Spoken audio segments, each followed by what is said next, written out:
फैसलाबाद और वहां पर मौजूद है हमारे नुमाइंदे सुल्करनैन ताहिर। उनसे जानेंगे कि फैसलाबाद के शहरी ईद के रोज क्या नाश्ता कर रहे हैं, बताइएगा।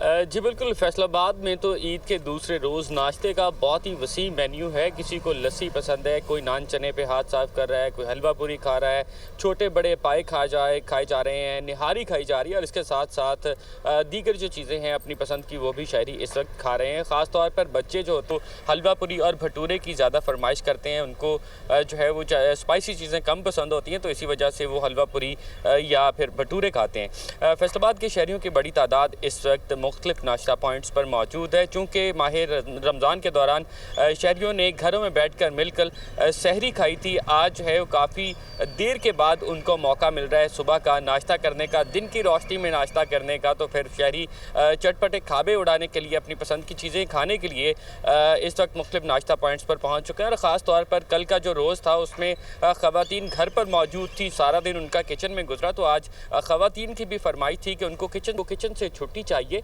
और वो बाहर से नाश्ता करेंगे। तो उनकी फरमाइश पूरी करने के लिए, बच्चों की फरमाइश पूरी करने के लिए शहरियों की बड़ी तादाद इस वक्त मुख्तलिफ नाश्ता पॉइंट्स पर मौजूद है और अपनी पसंद की चीज़ें खाई जा रही हैं। और इसके साथ साथ शहरी जो है मुख्तलिफ चीज़ें जो है पैक करवा के घरों में भी ले जा रहे हैं। दोस्तों की बैठक हो रही है, खुशगपियाँ लगाई जा रही हैं। ईद के दूसरे रोज़ एक जानिब तो अपनी पसंद की चीज़ों से लुत्फ़अंदोज़ हुआ जा रहा है, दूसरी जानिब दोस्तों के साथ, अहले खाना के साथ वक्त गुजार के भी शहरी जो है वो खासे रिलैक्स फील कर रहे हैं और दिन भर ये सिलसिला जो है वो इंजॉयमेंट का जारी रहेगा। और जिस तरह से कराची से बता रहे थे कि कराची के शहरी मुख्तलिफ पार्क्स का रुख करेंगे, इसी तरह से फैसलाबाद के शहरियों ने भी नाश्ते के बाद दिन भर के प्लान सेट कर लिए हैं। जी, यकीनी तौर पर दिन भर के प्लान्स तो सेट कर लिए, लेकिन जिस तरह से आप मेन्यू बता रहे थे उससे तो मेरे मुंह में भी पानी आ गया। जुल्करनैन, साथ ही रहिएगा।